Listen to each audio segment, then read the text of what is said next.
Hello everyone, আসসালামু আলাইকুম। Welcome to my channel recipe by Cynthia's মম।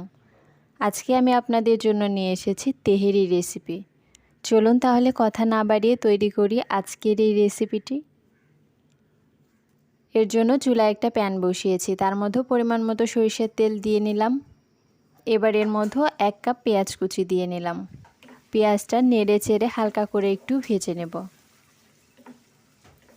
আমার ভেজে নেওয়া হয়ে গেছে। এবার এর মধ্যে কিছু মশলা দিয়ে নেব। আদা রসুন বাটা দিয়ে নিচ্ছি 4 টেবিল চামচ। 5-6টা কাঁচামরিচ মাঝখান দিয়ে কেটে নিয়েছিলাম, সেটা দিয়ে নিলাম। স্বাদ মতো একটু লবণ দিয়ে নিলাম। আর দিয়ে নিয়েছি তেহেরি মশলা, 1 টেবিল চামচের বেশি হবে। এবার একটু নেড়ে নিচ্ছি। মশলাটা কষানোর জন্য এর মধ্যে সামান্য একটু পানি দিয়ে নেব।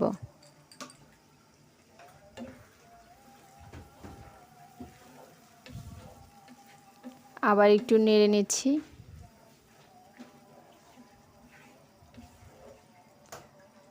এবার ঢাকনা দিয়ে মশলাটা ভালো মতো কষিয়ে নেব।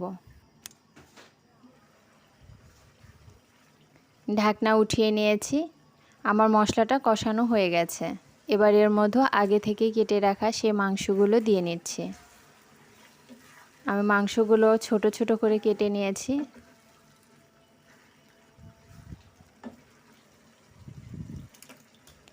এবার এর মধ্যে 2 টেবিল চামচ টক দই দিয়ে নিলাম। আবার একটু নেড়ে নিচ্ছি। এবার ঢাকনা দিয়ে মাংসটা কষানো পর্যন্ত রান্না করব। এর মাঝে আমি ঢাকনা উঠে 2-1 বার নেড়ে দিয়েছিলাম।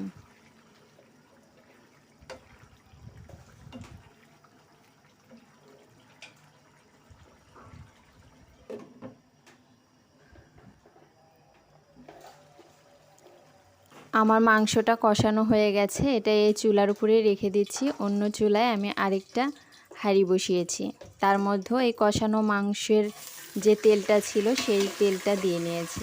এই তেলের মধ্যেই 2 কাপ চাল দিয়ে নিলাম।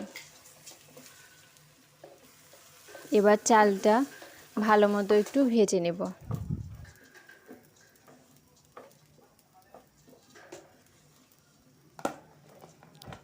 আমার চালটা ভেজে নেওয়া হয়ে গেছে। এবার এর মধ্যে পানি দিয়ে নেব।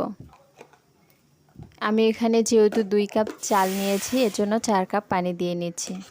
চালের ডাবল পানি দিতে হয়, তাহলে পোলাটা অনেক বেশি ঝরঝরে হয়। এবার একটু নেড়ে নিচ্ছি।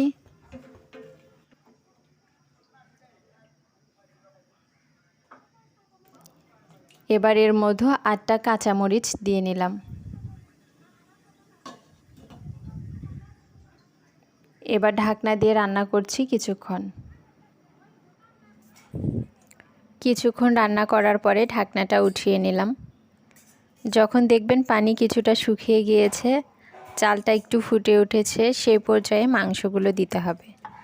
আমি এখন মাংসগুলো দিয়ে নিচ্ছি।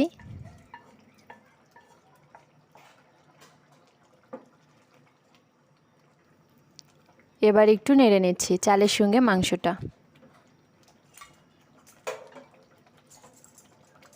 এবার ঢাকনা দিয়ে রান্না করব কিছুক্ষণ।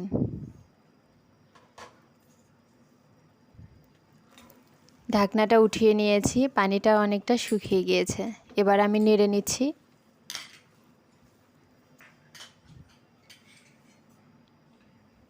এবার এর উপর 2 টেবিল চামচ ঘি দিয়ে নিলাম।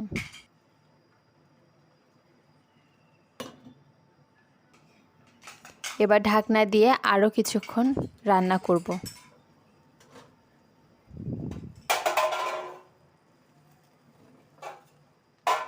আরও কিছুক্ষণ রান্না করার পরে ঢাকনাটা উঠিয়ে নিয়েছি আর একটু নেড়ে নিচ্ছি।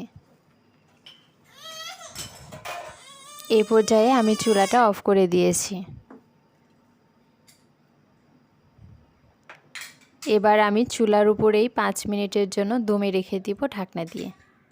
5 মিনিট পরে ঢাকনাটা উঠিয়ে নিলাম। আবার একটু নেড়ে নিচ্ছি। আমার রান্নাটা হয়ে গেছে, তৈরি হয়ে গেল আমার তেহেরি।